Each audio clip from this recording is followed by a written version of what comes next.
Welcome to the PsyD webinar. I'm Bradley Cipher, and I'm the PsyD Admissions Advisor here at Divine Mercy University.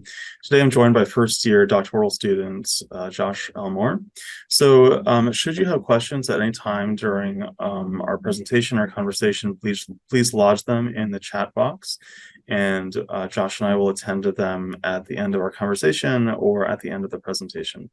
Also, as a note, I've listed in the chat box my email, as well as the Calendly link, as well as other resources in the chat box. So please send me an email, register for time to speak with me in the Calendly, and I look forward to talking to all of you. Okay, welcome, Josh. Thanks, Bradley. Okay, so Josh, let's begin with this. How did you become interested in clinical psychology? I think it really began towards the end of my years in seminary. So I spent 2 years in Catholic seminary after I had completed my undergrad. And when I completed my undergrad, I wasn't necessarily looking to go to graduate school, but I felt a calling to discern the priesthood by going to seminary. And so it was really during that time. So I had studied some psychology in my undergrad, and it raised a lot for me, and I wasn't getting a lot of answers to those questions. And so during my time in seminary studying philosophy, there's a lot of those same questions that I had that like psychology had raised for me that I couldn't really find an answer to. That it'd be like the philosophy studies began to speak to that. And so it was throughout my time studying philosophy there, all of it just kind of kept getting the answers I was getting, and just my interests were all getting directed towards psychology. And so, yeah, just during that time is I guess is the 2 semesters before I left, I took an elective course that was looking on the philosophy of science, gender, and sexuality. And it was during that time that, so this was an elective, and there's a rotation of guest lecturers that came, and one of them graduate of Divine Mercy University's program, Dr. Andrew Sodergren, and he gave a guest lecture, and that like he brought up or he had mentioned that he had graduated from Divine Mercy University, and so that's really when the idea of actually doing psychology kind of popped back into my mind, because it's something I had thought about doing earlier on when I was in my undergrad. And so yeah, it just kind of reemerged, and then all like I kept finding myself going back to DMU's. I kind of like seeing what this sort of integration thing is that we're doing here. And yeah, so it just kind of sparked a curiosity, and then just yeah, like I said, the study of philosophy, it really kind of was answering a lot of questions, and in ways that I thought was a lot of that had a lot to speak to psychology, and just kind of understanding the rich intellectual tradition of the church. It just seemed that there is a lot that was needed to be to psychology. And so, yeah, when I left the seminary, it just kind of seemed like the next logical step was to actually like go and study clinical psychology and actually be like part of like DMU's mission. What I came to know is like integrating philosophy, theology, and psychology, bringing that all together. And it's like that's what I wanted to do. And so yeah, then I started talking to you, and now we're here. So Yeah, that's right.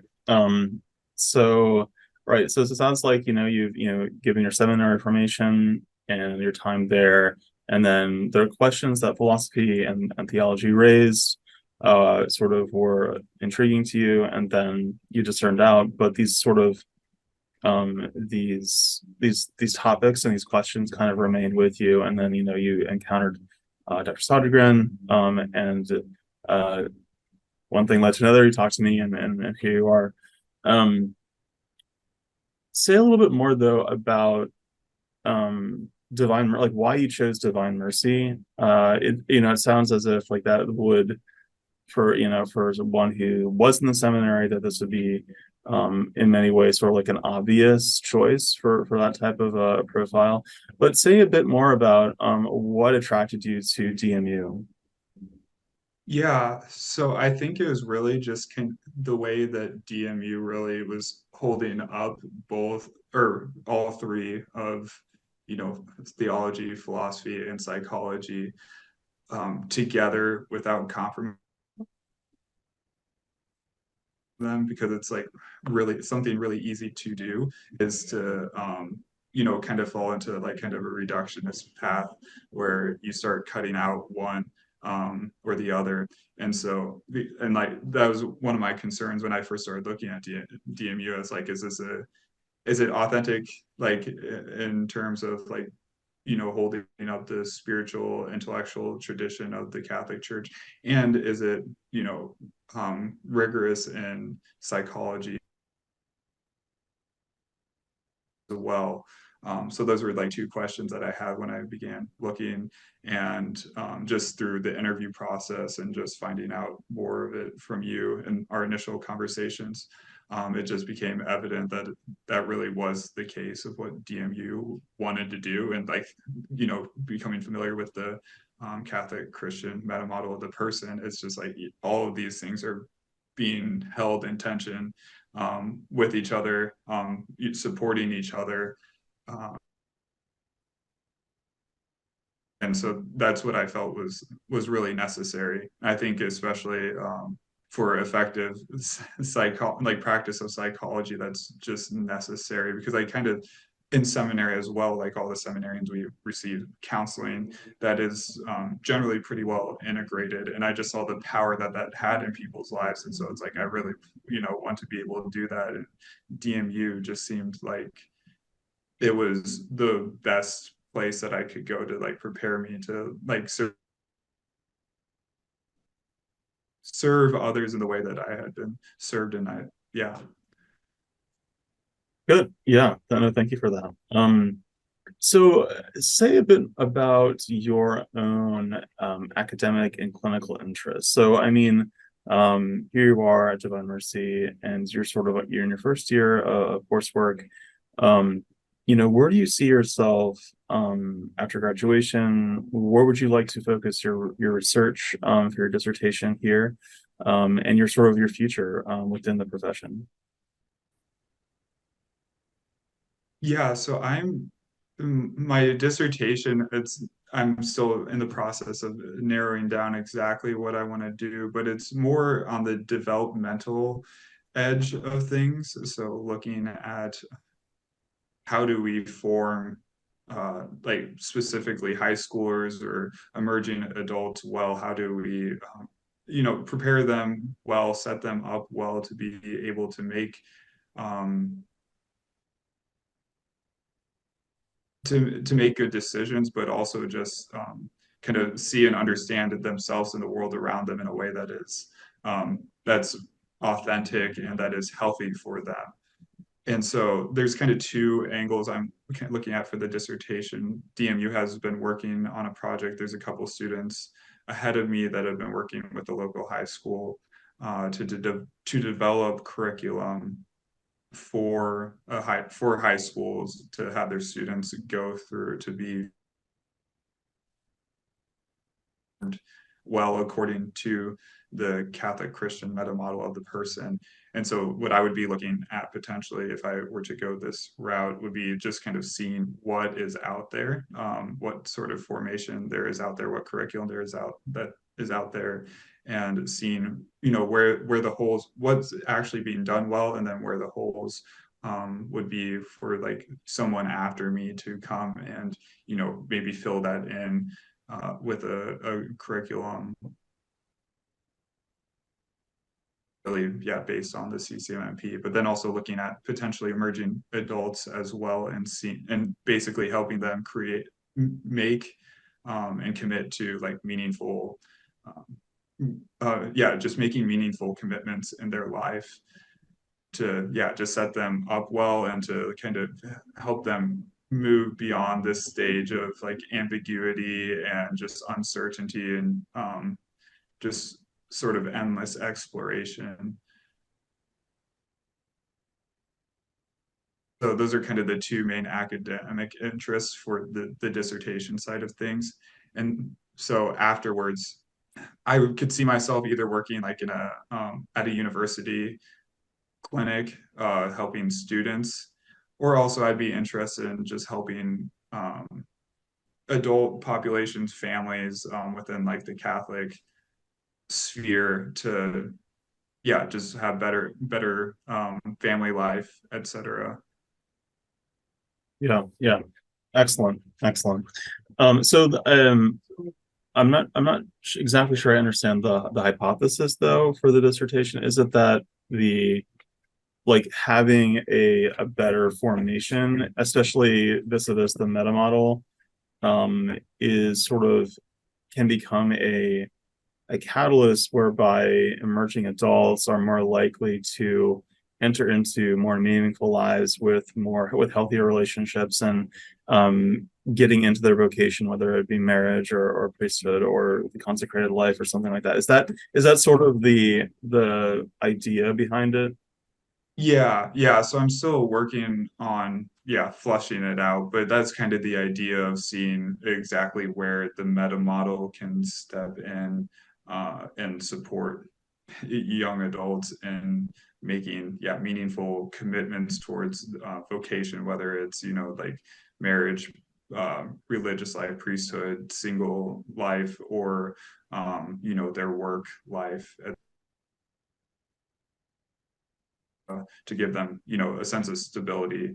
And so, yeah, I'd be looking at how exactly can we, yeah, using the meta model, like bring that about for people and seeing, I guess beginning to answer the question if like the meta model or if or how the meta model can be a support Yeah, for those in their college years and beyond. yeah, that's great. I think it's a incredibly timely and probably very important area of research. Um, it's funny. I once heard somebody say that once discernment has become so popular now in recent years, no one has been making a decision. So, um, but Yeah, yeah. I think that's really good. So I commend you for that. Okay. What, given your experience thus far, in our program, what in your opinion has been some of the most rewarding and enjoyable parts of it? And then say a word then also about the part of it that's been sort of the most challenging or the most difficult. Yeah. So I think one of the more rewarding things has just been my colleagues and the professors, et cetera, here. It's a very collaborative environment. Like it's not really like we are striving for greatness, but we're not like competing with each other. We're all on the same team. And so it's just a very supportive environment. In terms of classes, I think just like one of my favorite ones so far has been our basic interviewing and clinical skills course, where it's just kind of like learning like how to be in the therapy room with clients, how to like properly communicate empathy and actually not even just communicate it, but like experience it as well, to be emotionally present to our clients and like actually being able to uh, take on what they're experiencing instead of like leaving it as something that's kind of external to us, actually entering into their world and understanding, yeah, what their experiences are like and the affective sense and just how to respond to that. I think that's been a rewarding class. I think challenging. It has been really probably. I think one of the main thing that's challenging, it's a product of like the integration here, is that the courses are just like really to just all the classes are connected and we're trying to really like I mean, this is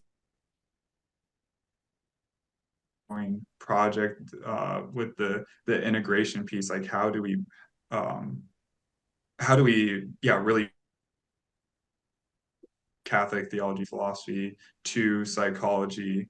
How to That's just a constant question that like every student has to like come to understand for themselves, and not in an entirely relativistic way, but we all have our particular questions on, and so it's really stretches you to kind of like you're bridging all your courses together. So it's it's like, what does flourishing look like for people who struggle with like antisocial behavior and stuff like that? um those are big questions that's like you can't really answer in a textbook, and so it's a really challenging because like this project is so big and we don't really we don't cut corners in trying to answer the questions well. Okay, that's very good. Now, for those who are listening, what would be some very good reasons for pursuing the doctorate in psychology, and what would be some maybe some not so good or some bad reasons for going down this path?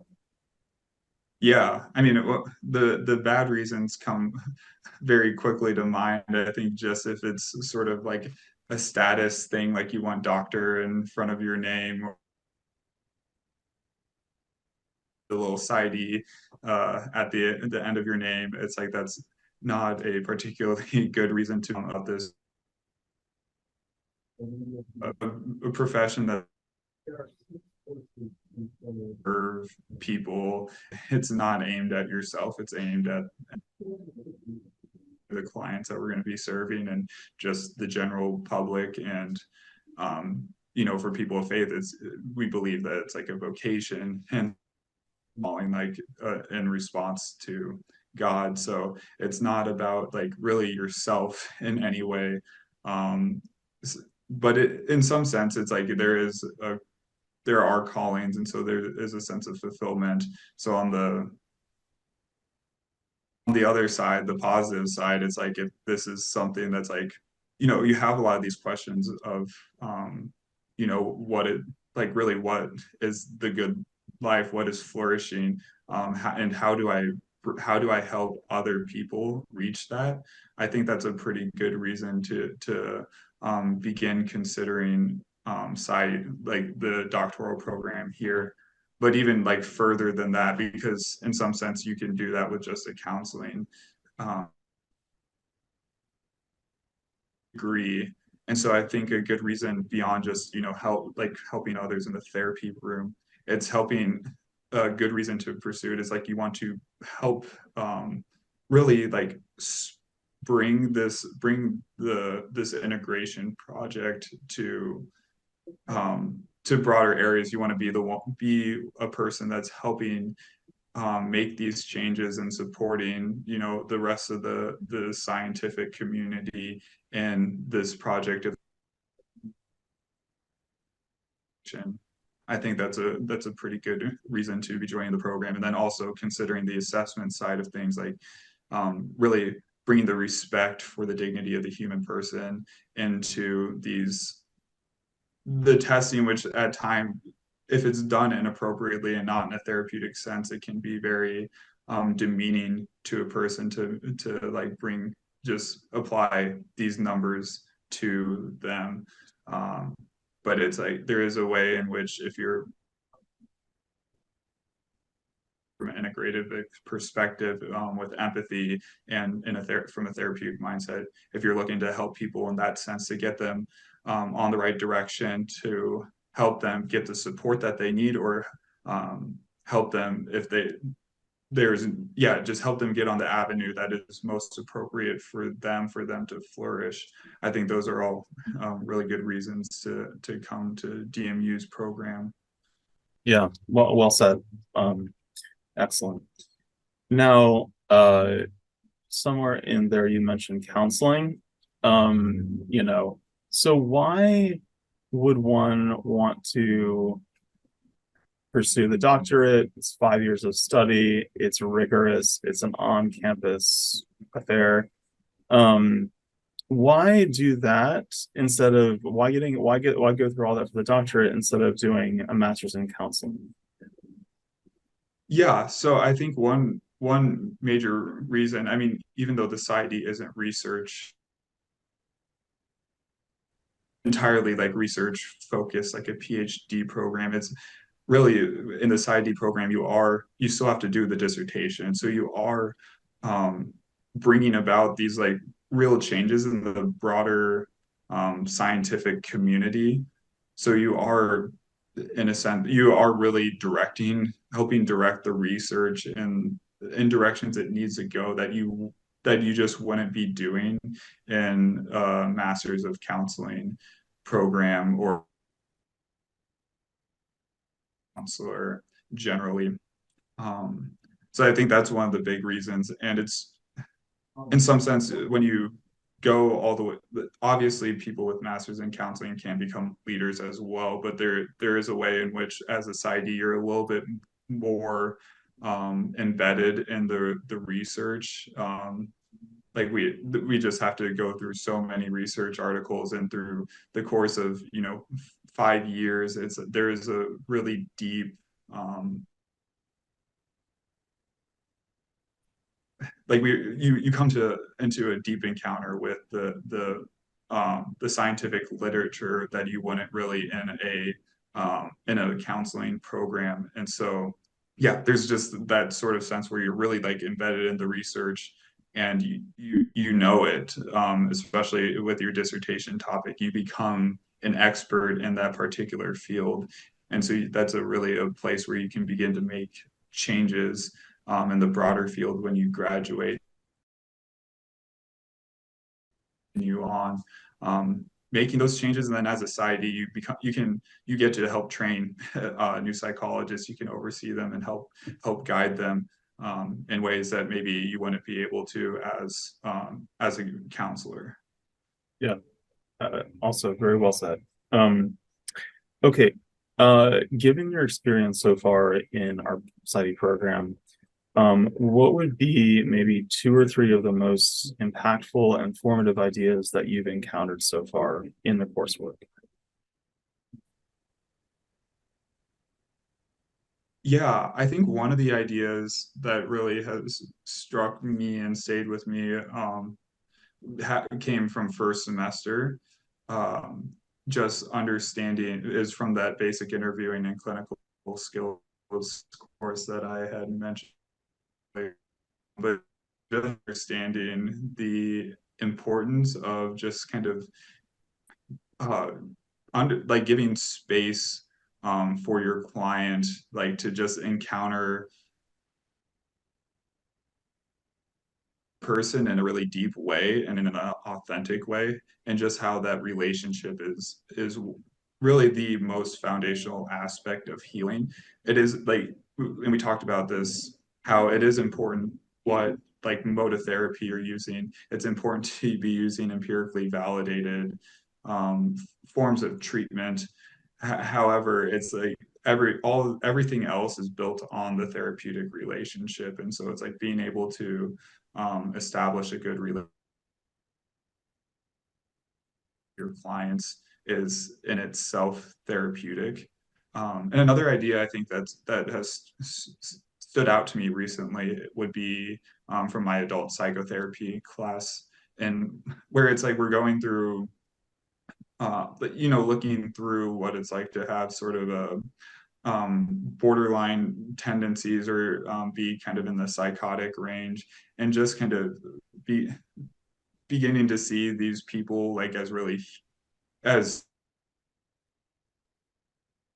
human, because in a lot of ways the popular culture and just in general society it can be like a little off-putting, but just coming to see like these the humanity like that really is lying at the core of these people's deep suffering. I think that's been something that's been enriching as well. Hmm. Yeah, excellent. Now, you had mentioned earlier on the project of integration that's sort of at the center of our mission at Divine Mercy. Um, and we talk much about the meta model of the human person and bringing together philosophy, theology, and psychology. Um, but what concrete difference does this make in a therapeutic setting? So, as a clinician, um, it's like you can speak much about the philosophy of the human person, Christian anthropology, thinking of man as a composite body and soul, unity, a single substance, rational nature, things like that. We're intellectual, we're spiritual, but we're also material, right? But what actual difference does any of that make for the clinician? Yeah, I think one that immediately jumps out to me is it impacts just sort of the modes of therapy that you're using, what sort of like programs you're implementing, and even it gives you the ability to use sort of multiple schools of therapy. So you can be like from the integrated perspective, you can perhaps like lean more into the psychodynamic side of things, but you can also simultaneously realize it's like that the cognitive behavioral side of things as well is very useful too. And so you can find ways to help your client in both schools of thought, where as if you only get trained in CBT, that's really like only doing, and that's just kind of limiting because we know the person is more beyond just their cognition and their behavior, that they have free will. Because if you really subscribe to the behavioral side of things, it becomes kind of muddy whether or not we have free will. And so like from the integrated perspective, we can say yes, they have free will, but there's also this behavioral and that the behaviorist side of things, it does have a big point because you know have the our experience in life do embed themselves within our minds and our bodies, and it has an effect on our behavior, and there are ways that we can affect that. I think also yeah, going back to the idea that it impacts the modes of therapy that you're choosing, because it really, I think the meta model really makes clear that all psychologists are operating out of some sort um, framework, out of some presupposition of what flourishing is, what health is, etc. And so the like operating out an integrated perspective, you become aware of that in yourself and in your clients, and you can be intentional about the way that you're implementing modes of therapy, and realizing that some of these may not actually be as effective for your clients because they have a worldview that, if they're say Christian or Catholic, or that they have a worldview where flourishing goes beyond just feeling, having good feelings. It's about making good choices, making meaningful commitments in their life, etc. And so it's like you can kind of, yeah, it really affects sort of the modalities that you're using to treat your clients as well, and just conceptualizing them as well. They go beyond just their immediate presenting problems. You can begin to see that exists within the person, and how those might be interacting. So you just get a really much more broader view of the person, and then it helps you make more informed decisions about what sort of therapy they're using or that you're implementing with them. Yeah, that's great. Thank you. I mean, I asked this out of total curiosity. So if you don't know it's fine. But you mentioned behaviorism. I mean, if you actually like subscribe to behaviorism, why, and like you maybe you don't think that the human person is actually free, like that you're a determinist. It's like, why do therapy at all? Mm-hmm. Yeah, it seems, I don't know the answer because this is something I experienced in my undergrad studies that really had me confounded. Because yeah, it's like if you're just material particles kind of colliding in a particular way. It's like, how do you even make the decision to do therapy? How to, like, what is, yeah, if it's determined, so it's like, what is therapy really? It just seems like an accidental happenstance in the grand scheme of whatever the cosmos is. Like it doesn't seem entirely coherent if you adopt a pure behaviorist standpoint where it's, yeah, entirely determined. Yeah. I mean, it just seems just kind of funny, like, because it almost, I venture to say that, like, even the very practice of psychotherapy, for it to be, cogent, probably assumes that the human person, is free, because it's sort of like, what else would therapy purport to be doing, right? I mean, because it's sort of like, um, you is not the goal of therapy to enable freedom, right? In order to Mhm. enable freedom, you have to assume that, the human person is free, and that freedom is possible, and that therapy can serve as a catalyst for, leading somebody into a greater, like a life of flourishing, where freedom is more readily actualized. Yeah, yeah, I totally agree because I think a way that this is, somewhat bridged is I think of just from my adult psychotherapy course that we're taking, it's like we don't necessarily choose, like people don't choose the sort of pathologies that they have necessarily, but they do have choice to choose to, do something about it, and that's really where the free will comes in. And it's like that's kind of that's like a necessary foundation to therapy, is helping your client choose what is good for them. Excellent. Well said. All right, let's leave it there. I'd like to transition to the, PowerPoint. So bear with me, and I'll share my screen with everybody here.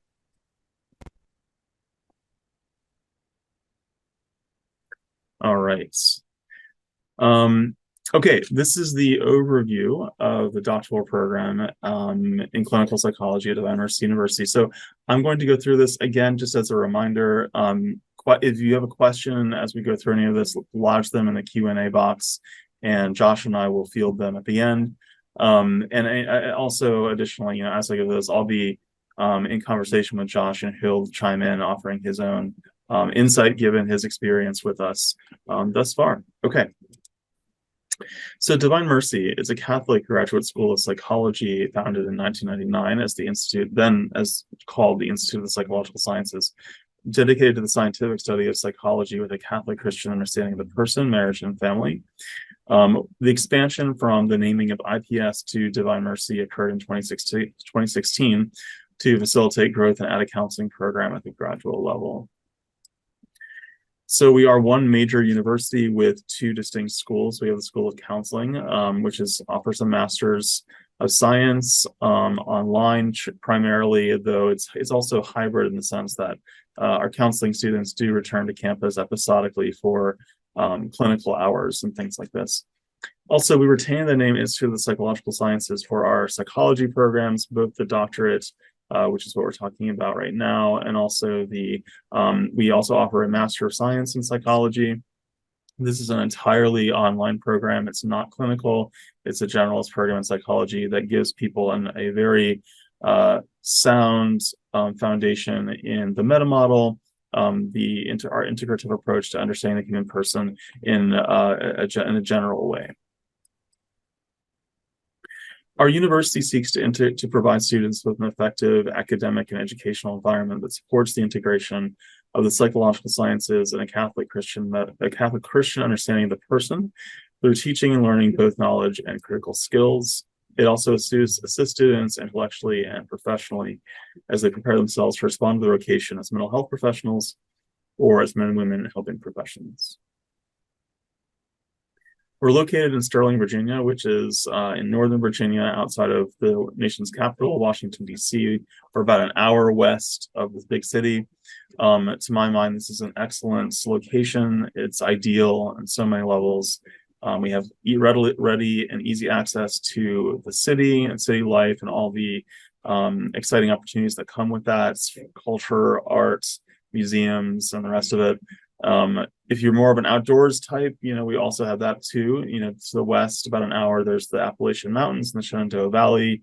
The Appalachian Trail runs through the western part of Virginia and West Virginia. So that's also, on offer as well. So there's truly something for everybody. We are institutionally accredited by SACS, the Southern Association of Colleges and Schools.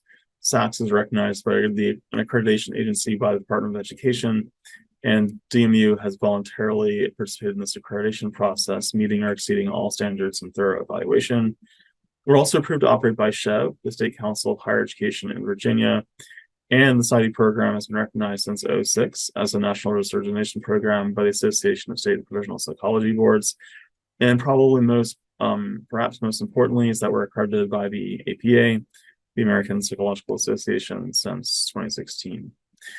Also, DMU has been approved to participate in the National Council for State Authorization Reciprocity Agreement. So as you can see, our accreditation is extensive.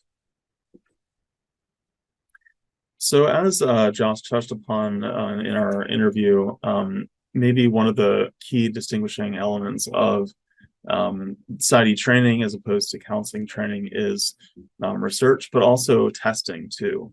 There's doctoral students at our school receive thorough training and testing and assessments to offer the most precise and data-driven way of diagnosing clients, which provides, and it's basically the more data that you have about somebody, the more the better you're able to help them. So this is a key kind of distinguishing element of doctoral level training. It is a 5-year program. The PsyD is 122 credit hours all told. Now, in terms of the breakdown of everything, I do want to direct you to this slide here, which kind of gives you a nice kind of overview of what to expect. As you can see, the first 2 years are sort of dense with coursework. I'm sure Josh could speak to the rigor of the program, having been immersed in it for going within his first year. It is also a full year long program. Okay, so as you can see, there's a fall term, a spring term, but there's also a summer term. Okay, so over the summer, our doctoral students will be in coursework and also in the clinic. So they have academic duties and clinical duties as well.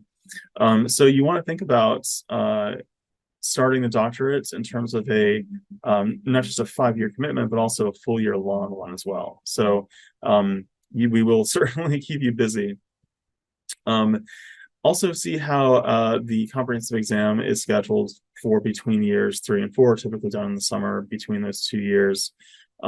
Once you have successfully pitched your dissertation proposal to the faculty and you have passed comprehensive exams, you would be considered a doctoral candidate. So you'd move from student status to candidacy status, which leaves basically the 4th year and then the 5th year. So the third and the 4th year are a hybrid of coursework and on-campus coursework, but also clinical duties. Okay, so you divide your time kind of like part-time coursework and part-time clinic. By contrast, in year 2, this is your first foray into your work within the clinic. So we have an on-campus clinic for our 2nd year doctoral students that services the local Sterling area. And this is the time that our students spend in the clinic is very much supervised by a DME faculty. You're assigned a faculty supervisor. And then when you move to the 3rd and the 4th year, your clinical hours will be off campus. So you'll be supervised by a local clinical psychologist in the surrounding DC area.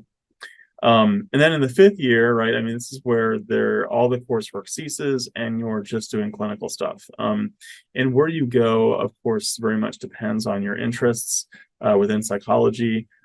Some people choose to stay local in the DC area. These are a few local sites I want to direct your attention to here. So St. Elizabeth's Hospital in DC, Psychiatric Hospital also in DC, and then Virginia Medical Center. These are all sites that are kind of in our backyard, as it were. They're quite popular. I mean, it's because some people just don't want to undergo yet another big major move, and if that's you, it's completely fine. Otherwise, you're also free to uproot again and go to wherever your internship might be. And we certainly have had students go across the country to California, to the Midwest, to to Colorado or what have you, or up and down the East Coast. So it's people can end up pretty much anywhere in the country. I would also add that all of our so in the past couple of years, we've had 100% placements into high caliber APA accredited internship sites. And I think that says much about the quality of the training that you're going to receive here at Divine Mercy, and the quality of the faculty and the student body sort of at large. That number has grown since we received APA accreditation in 2016. So in the year, as you can see here, we had 85% match rates in 2017 to 18, but since then we've rapidly got to 100 in recent years. I think for the past 2 or 3 years, in fact. So all that to say is you getting into a solid APA internship is highly likely should you come to DMU. Okay, Joshua, did you want to comment? Is there anything else I'm missing here that might be relevant and helpful for people? I think maybe one thing is just that, yeah, you do start your clinic the university right after you complete your first year summer semester. So it's already a year in the program, and you begin getting to see clients, and it's kind of a relief that it's on campus, so you don't have to worry about applying to external sites, etc. The faculty that you're familiar with that you be working with throughout your entire time, like you're going to be getting your foundation in therapy like with them as well, which I think is something that is Yeah, good. And then if I could piggyback just on that too, I mean, like Josh mentioned earlier, the first year, this class, this basic interviewing and clinical skills, right? That really is kind of propedeutic to the second year when you actually are seeing real clients. Because it's the program is very well designed to kind of build you up as a clinician, going from early stages to intermediate to advanced. I mean, so like in the basic interviewing course, you're going to play therapist with your colleagues. So for example, if Josh and I were students, like I might play a therapist and he'd be my client, and then we would reverse roles. So you're already kind of accustoming yourself to learning how to be a good therapist, learning how to be empathetic, because this is a crucial virtue for the psychotherapist. And then we kind of ease you into seeing people in your second year. Typically, because we understand that you're already still have a full slate of courses in the second year. You're only going to see maybe 2 or 3 clients in year 2. Okay, so that's to kind of maintain the balance, to not overwhelm you. Now, by the time the second year is over, as you can see from this sort of graph, there's a noted reduction in courses. So with that comes an augmentation in the amount of people that you see. So you're going to see more. There's going to be a greater clinical emphasis as you move through the program, and the academics will kind of dwindle off until the 5th year, where it's just sort of like you do. There's no courses at all, and you're exclusively doing clinical stuff. Okay, a few questions of discernment. Do you want to help people flourish? Are you interested in the science behind human behavior? Do you want to become an instrument of healing through the psychological sciences? Are you interested in performing psychological tests and assessments to diagnose clients and create a treatment plan? Are you looking to start a career as a licensed mental health professional, and specifically as a clinical psychologist?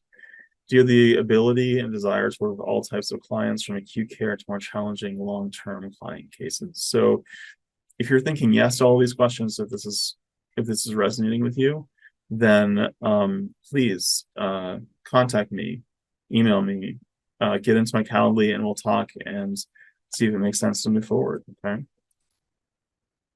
These are the major areas of competency we aim to inculcate in all of our students: foundations in psych science and research, integrity and practice, assessment, diagnosis, therapeutic intervention, professional roles, and our clinical practice from Catholic, and integrative perspective. Okay, I'm going to speak a little bit more about each of these here in turn. By the way, this is the Basilica of the Shrine of the Immaculate Conception in Washington, where we've held graduation historically, in the past. Okay, foundations in psych science and research. Graduates will attain foundational psychological science knowledge of biological, affective, social, and developmental aspects of the human person, as well as history and systems of psychology, psychological measurement, research design, and statistical method. Graduates will have the skills necessary to conduct their own psychological research. 2, integrity and practice. Graduates will be knowledgeable in the areas of diversity and ethics, display critical thinking, self-aware and reflective practice, and self-care. Graduates will demonstrate responsiveness to supervision, collegiality, and professional comportments in professional practice. 3, assessments. Graduates will be able to conduct clinical interviewing, perform intake evaluation, demonstrate knowledge in the administration, scoring, and interpretation of psychological assessments, integrate multiple sources of test data and clinical interview information into a written report, diagnose, and develop a treatment plan. 4, therapeutic intervention. Graduates will be able to demonstrate case conceptualization, treatment planning, building and maintaining a therapeutic relationship, psychotherapy skills, crisis management, emergent and social circumstances, and discharge planning. Okay, professional roles. Graduates will be able to function in a variety of required roles of professional psychologists, to include consultant, educator, supervisor, practice manager, and program evaluator. They'll be able to work collaboratively within ISLAR teams and with clients. 6, clinical practice from a Catholic and integrative perspective. Graduates will develop a Catholic understanding of human flourishing in the individual person, marriage, and family life, and be able to integrate this with psychological sciences in clinical practice. Okay, there are a number of different settings in which our graduates would work in PsyD, working, of course, in a psychiatric hospital alongside the traditional medical establishments with psychiatrists and the like.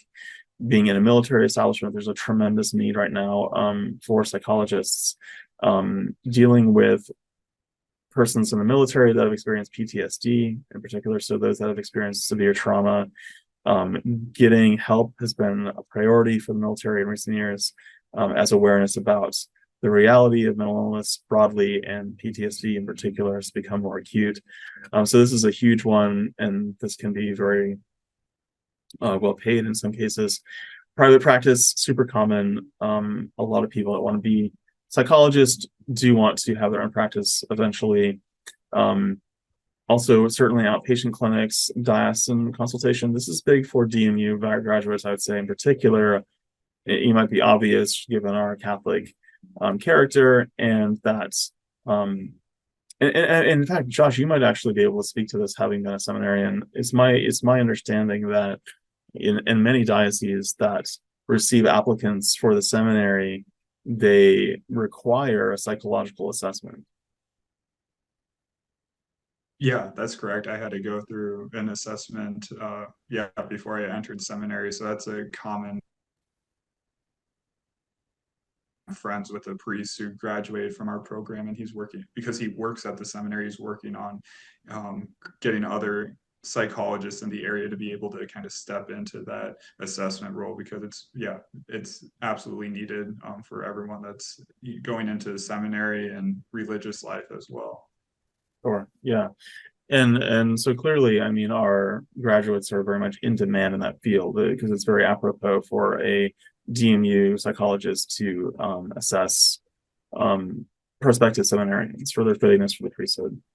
And then, of course, lastly, working in a clinical facility, also super common for doctoral graduates. We have received legions of students that have come through our school, okay, and they have really come to flourish here and then go on to success thereafter in the field. These are a few testimonials. So these are all PsyD alumni. James Walovich. In our clinical psychology program, the training is focused on healing the whole person. Kristen Long. I was drawn to the PsyD program and a desire to serve others in a more profound way than my previous positions offered. Timothy White. The school is not afraid to teach you what it means to be human at every level, psychologically, philosophically, theologically. That's why I like it. And then Kirsten Curtis. I'm so thankful for DMU. The faculty members are very supportive and I received lots of hands-on and clinical experience.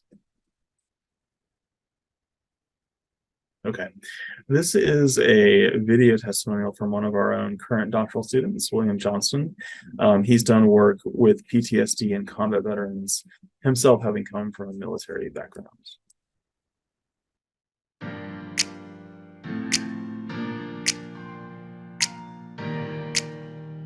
Hi, my name is William Johnston, and I'm a PsyD student at Divine Mercy University, currently approaching the end of my third year in the program. Military service runs in my family, and so both my grandparents served, my parents both served. This door, the PsyD program at Divine Mercy University, opened that opportunity for me to continue to give back, to conduct research, and hopefully implement a more robust program to treat PTSD as it relates to combat veterans. DMU has certainly provided the integration that I've sought in terms of my formation, both the philosophy and theology core, in addition to the psychology curriculum, has provided me growth in terms of my faith and my role as a husband and father, and of course a psychological clinician. So in essence, the Catholic Christian meta model of the human person is why I'm here, both for my own sake as well as the sake of my future clients.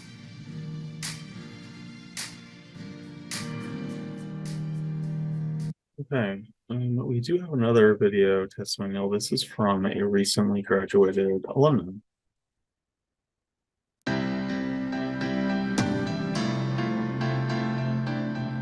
I would say that being a student at Divine Mercy University, or DMU, is one of the best things that happens to me. I really appreciate a great support from faculty members and also classmates. I have gained a great deal of knowledge in all aspects of clinical practice, research, and also professional development. DMU not only provides students with strong academic skills, but also prepares them for a career in psychology. I personally benefit from mentorship with academic advisor and clinical supervisors. As a person, what I most appreciate from DMU is that its mission helped broaden my perspectives in understanding a human person through the lens of Catholicism. Catholic principles, especially in hope, love, and faith, are very valuable and certainly helped me become a better clinician. Good. All right. Okay, this is a word about our faculty. The first thing to say is that we are decidedly a generalist faculty of psychology. So meaning we have, you're going to get exposed to all the major areas of psychology, given our sort of broad-ranging expertise of our faculty, which has included experts in basically all the conceivable fields. These are a few of many. Dr. Klowicki is our dean. She's a specialist in assessment and therapy. Dr. Graves is the assistant program director. Her specialization is child and developmental psychology. Dr. Oriana is our director of clinical training. These three gentlemen here at the bottom were among the founding faculty members of our school back in 1999. Dr. Scrofani is an expert in CBT and group therapy. Dr. Nordling in child, marriage, and family therapy. And Dr. Vitz, one of my own personal heroes, intellectual heroes. So his own life story is, I think, very much bound up with Divine Mercy. Dr. Vitz actually was an atheist, and when he was a young man, when he was once a young professor of psychology at NYU, so he was at this very, secular university in a very secular discipline.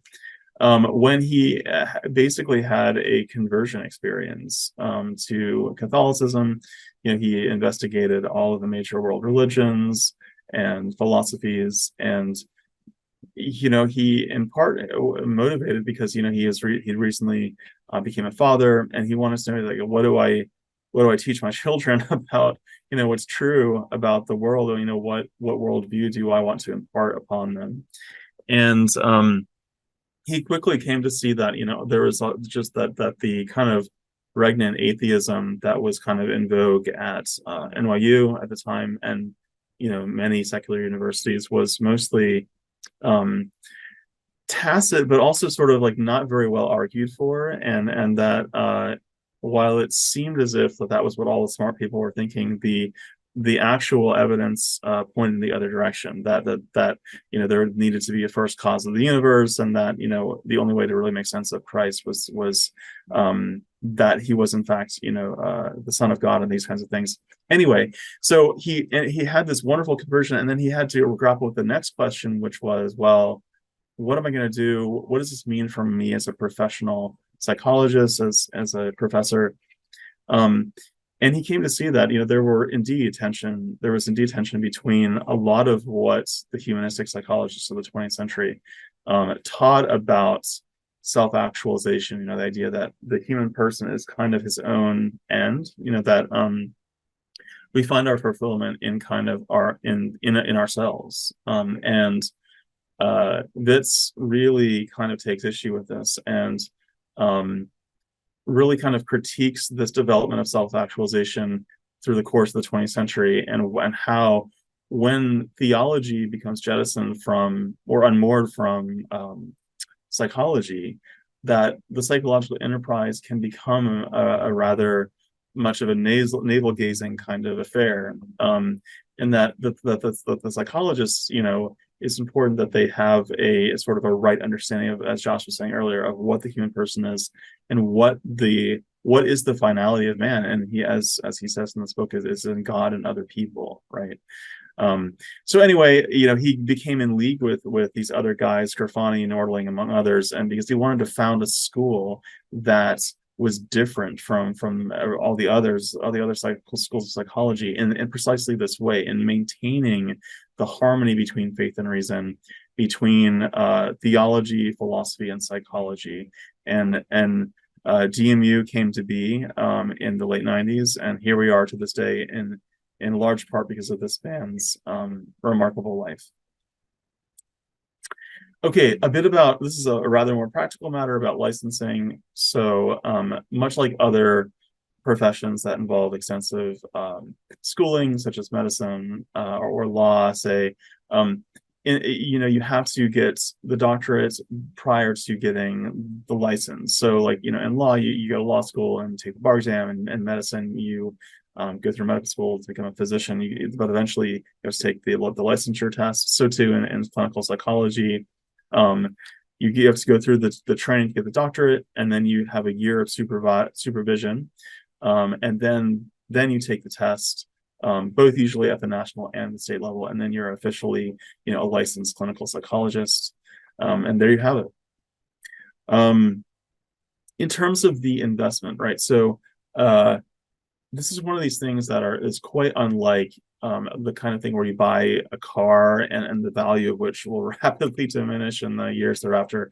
By contrast, this is an investment that is going to appreciate in value. So for example, the 21st century, as I'm sure many of you are aware, is rife with mental illness, lots of isolation, lots of loneliness, depression, anxiety, addiction, among other things. And so the demand for good psychotherapists, good psychologists, is rising. It's growing rapidly, in fact. The statistics too bear this out. I mean, psychology and the need for psychology is growing 13% more than the average profession. So this is the kind of thing where it's very much in demand, and especially, I would say this is even more acutely the case for our PsyD graduates, because again, by the law of supply and demand, there's going to be so much need for people that are able to provide precise assessments, right? And there's so much need for assessment, demand for it, and there's, relatively speaking, fewer people that are able to do it, because typically, a doctoral degree is necessary for that. And so with few people able to do it and lots of need for it, you can make very, very good money indeed. Okay. In terms of the investments, 1,170 per credit for 122 credits over 5 years is 142,740. This does not include housing, gas, food, things of this nature. Most of our students do take out student loans to fund it. At the same time, however, we offer a number of ways to defray the costs. So all that to say, most do not pay the full sticker price. Most do receive some sort of financial assistance. So we offer work studies on campus. Josh, for example, is working in our own with me and my colleagues in the admissions office. So there are those jobs available, but other doctoral students will work in the business office, among others. We also offer a slew of scholarships. Okay, so as you can see here, there are many to which you can apply, and they attend to different demographics. So I encourage you to look at our website, divinemercy.edu/financial aid. The website gives a lot more information about who's able to apply to these things and what are the application requirements. Okay. Now, in terms of entrance requirements for application, not scholarship, we do require a baccalaureate degree from a regionally accredited school. You don't have to have studied psychology to apply. So we've received students and applications from across the academic board, from hard sciences to humanities and arts and anything in between that. Now, if you have studied psychology, all the better. Frankly, I think that it is an advantage, and we do prefer it. But again, in no way is it necessary, strictly speaking. We also do need a 3.0 GPA on a 4.0 scale. If your GPA is somewhat less than that, whatever 2.8, 2.9, 2.7, something in that neighborhood. It is, we can make exceptions on a case-by-case basis. So if that's you, reach out to me, email me, and we can talk about it and ways of moving forward despite, a lower GPA. Now, in terms of the application process, the first thing really to do is if this makes sense, this is what you want. The first thing to do is really apply online. Okay, that's like the first step.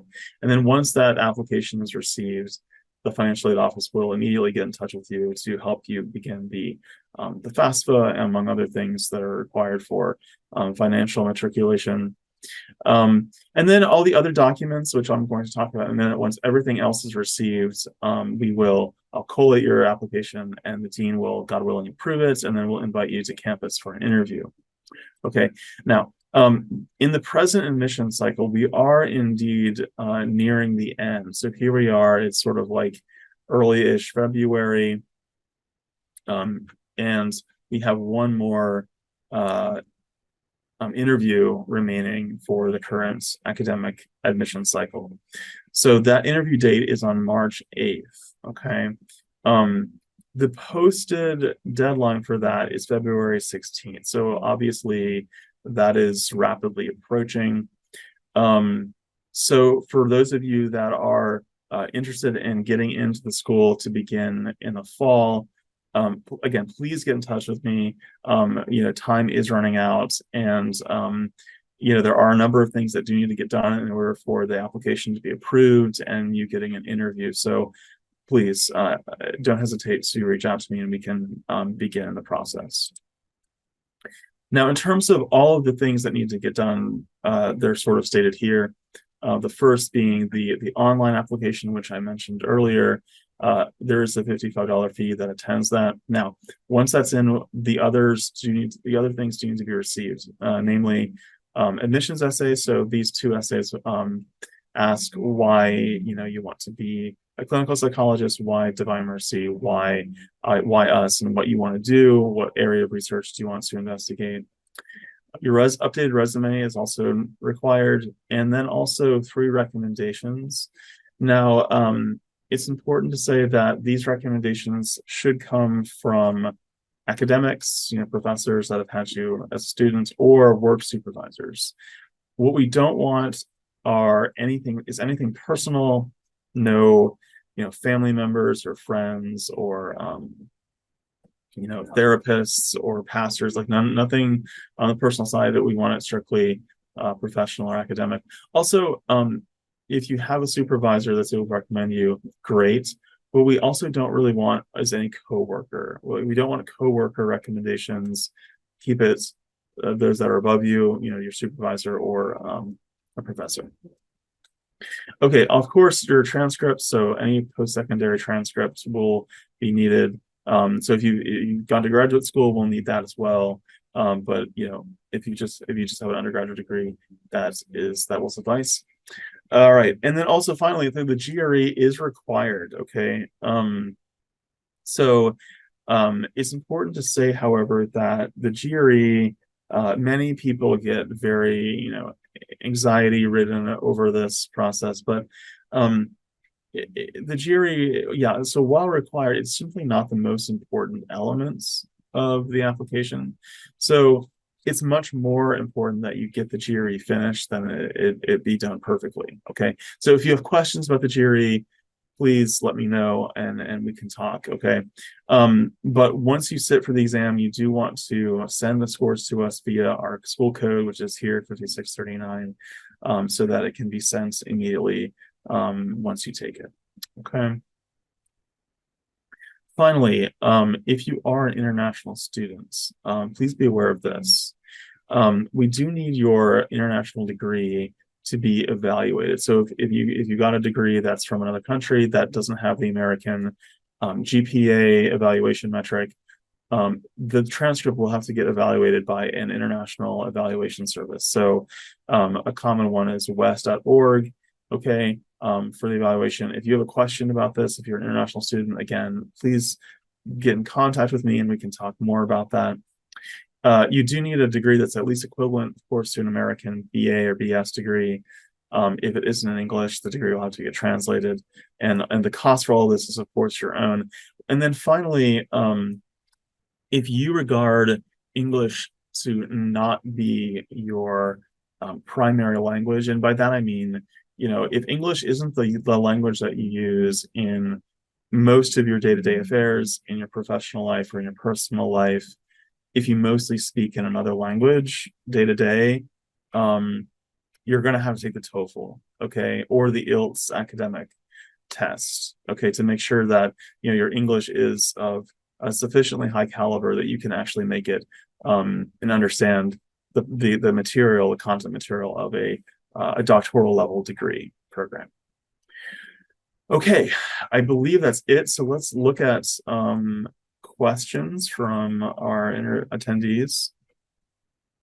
Okay, Adalia, I'm afraid the presentation cannot be sent in an email. It's an internal document and it's not meant for dissemination externally. So, if you do have specific questions, however, please let me know and I can certainly help you with that. Okay, let's take a look at other questions. Ryan, if someone took the MS in Psy program there at DMU, would any of these credits be applied to the PhD program if one would go on to the PhD there? Which track would be the best if a person was going to start by taking the MS in Psy program, marriage and family, pre-PhD leadership? Wow. Okay. So to the first thing that you're asking here, Ryan, there is no, this is sort of like bad news, you might say. There's no equivalency between our own MSP and our PsyD. Okay, well, and what I mean by that is this. Because the MSP is a non-clinical program, and it's also the terms are shorter, so there's an 8-week term in the MSP versus the 15-week longer PsyD term. It's not as if you can kind of like move one into the other. Okay, it's like you just, they're not transferable kinds of things. Okay. And then you also ask which track would be best if a person was going to start by taking the MS and Psy program, marriage and family. I'm assuming what you're asking is, what should I pick in the MSP if I want to go on for doctoral study? I mean, I think that's sort of like the whole raison d'etre of the pre-PhD track. So let's just say that you're absolutely dead set on going the PhD route instead of the PsyD. Then yeah, doing the MSP with us and getting the pre-PhD track, I think is a great option. If you want an academic career in psychology and you want to do research, and you would rather not do a PsyD with a very strong like clinical focus, then yeah, I think the MSP and doing the leadership, or excuse me, and doing the pre-PhD track is a really good idea. Okay. Natalia, I'm Catholic and would appreciate having the integrative approach between psychology, philosophy, and theology. However, I wonder if this would limit the scope of the patients I would be able to help. Would this program somehow just tailor to attend Christian and Catholic patients? Great question. Josh, I want to get your take on this because this is a common question and it's also a very good one. What do you think about that? So I think that to being able to serve anybody and being able to apply this sort of integration knowledge in any setting, like whether you're at a VA hospital, just, a secular university counseling center, or if you're in a specifically Catholic, private practice or something like that. It's meant to set you up to do well in all those different scenarios. Because I know the graduates go off into all different sort of areas of the field without any issue. Yeah, right, exactly. And I would expand on that and say that maybe ironically for some, that coming from Divine Mercy, I would argue actually makes you a more expanded clinician because there are a plethora of people that want to talk about religion in psychotherapy, right? And what better clinician could there be than one that's come out of Divine Mercy and is familiar with this conversation, is very adept at having it, and is able to have it. And this includes, Natalia, you're asking about Catholics and Christians. I mean, like many that are not Catholic or Christian still want to talk about religion, right? They still want to ask these questions. And so here again, like those that train with us are very familiar with this turf, and it doesn't really matter where you come from, what your worldview is, you're better able to have these conversations with people. And then I think like Josh was saying though, our graduates do great in secular or religious settings, because I mean, by contrast, it's not everyone wants to go there, and that's totally fine. You respect your client's wishes, and you do really well anyway because of the way that you're able to approach the human person regardless of their worldview. Namely, you see them as a person that is made in God's image and likeness, and one that is owed a dignity and respect and charity, right? And so with that worldview, it's hard to see how there could be a better one that would make for a better therapeutic alliance. Okay. All right. Anonymous, what is the average salary outlook of a PsyD graduate? A breakdown of what the different revenue streams look like for a typical clinician. Yeah. So this can be kind of wide ranging, in terms of what you can expect for salaries after it. It depends heavily on what area you enter within psychology. Because some of them, it's like if you end up doing something like corporate consulting, like if you get involved with the business world and especially like the big businesses that wants to have assessments done as like a way to conduct human resources, but they hire psychologists as consultants to do this. Yeah, I mean, you can make $250,000 doing that kind of thing, right? But if you end up doing sort of more typical sort of getting into maybe starting your own business at first, or getting into an entry-level position as a staff psychologist at various places, say like perhaps at a university, yeah, you might make somewhere between 80, 90, 100, something like that, and then kind of work your way up from there. So there's a big bandwidth in terms of what a clinical psychologist could make. Josh, did you want to comment on that at all, in terms of what you know about it? Yeah, so I mean, I obviously don't have any direct experience at this point, but I think you pretty much hit it on the head. It varies widely. It depends on what kind of you're going into. It also depends a lot. It can depend a lot too on like what geographic area that you're practicing in as well. Like what the general income is in that area and what the cost of living, et cetera, is can impact how much you can be charging your clients. I think one thing too to note is that it's very flexible in terms of salary, especially if you have your own private practice. It's because you have multiple endeavors going on at the same time. They're teaching 3-4 days a week or when seeing students in the clinic, but they're working in private, actually seeing clients. So there's ways to have like multiple revenue streams as well at the same time. Yeah, exactly. Well said. Okay. Also, can a portion of the coursework be completed online?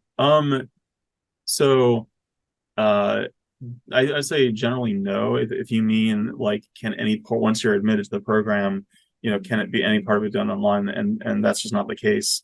Being APA accredited, we have a commitment to on-site education. But also, just to give that question the latitude, if you come in and having like earned a master's in psychology at some university and it was done partly or all online, it is possible to transfer in up to 18 credits of that, depending heavily on whether or not there's a match between the coursework that you took elsewhere and our own. So I hope that's helpful. Okay, Natalia again.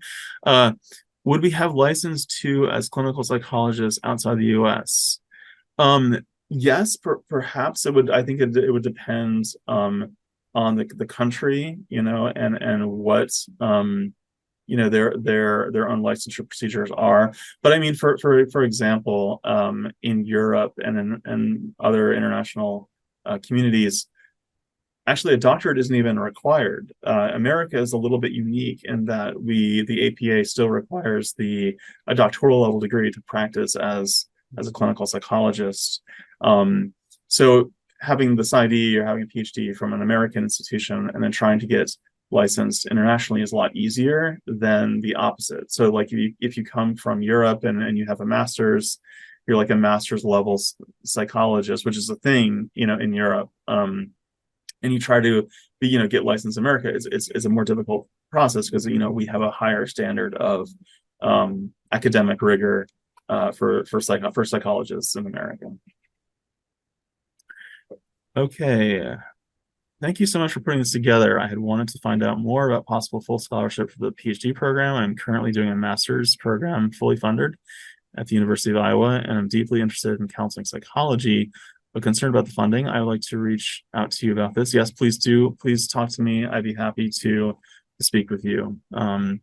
Is there a number I could call you with? It's easier to call. Yes. So go. My number, if it's is that not lodged in the chat box? I want to double check on that. Here, let me post that right now in the chat box, and then you can call me. Yeah, so I put it in the chat for you, 703-663-1652. Give me a call. I'd be happy to speak with you. Okay, I think with that, sweet. Okay, Natalia, maybe I should add something to my question about the license to practice outside the US. I mean it for someone who does not have, I assume, have previous bachelor in psychology. Oh, okay. So Natalia, like a bachelor's degree is requisites to get in. Like you have to have a bachelor's degree to apply. Okay, so that's like that's a sine qua non, as they say. A baccalaureate degree to get into any accredited doctoral program is going to be like a prerequisite. So if you don't have a bachelor's degree, you'll have to do that first, before moving forward. Okay, Jennifer, how would be the class schedule? Can I take the classes in 1 or 2 days a week? I live in Rhode Island. No. This is not you can take like classes like 1 or 2 days a week and then come back to Rhode Island. That's not how it works. This is a residential full-time, Monday through Friday coursework kind of thing. It's not, unless like, you're able to get like a jet back and forth on the weekends or something. I mean, this is really kind of the sort of thing that almost certainly would require relocation to Virginia. So I hope that's helpful. Again, like, let me know if you still have questions, Jennifer, about that. Okay, good. I believe that's it. Josh, thank you very, very much for your help today. And for our audience, again, if anything is unclear, please get in touch with me. I'd love to talk to you. I love talking to students. Hopefully I can clarify what remains unknown. Okay. So Josh, thank you. And all have a great day. And I look forward to speaking with you in the coming days. Bye-bye.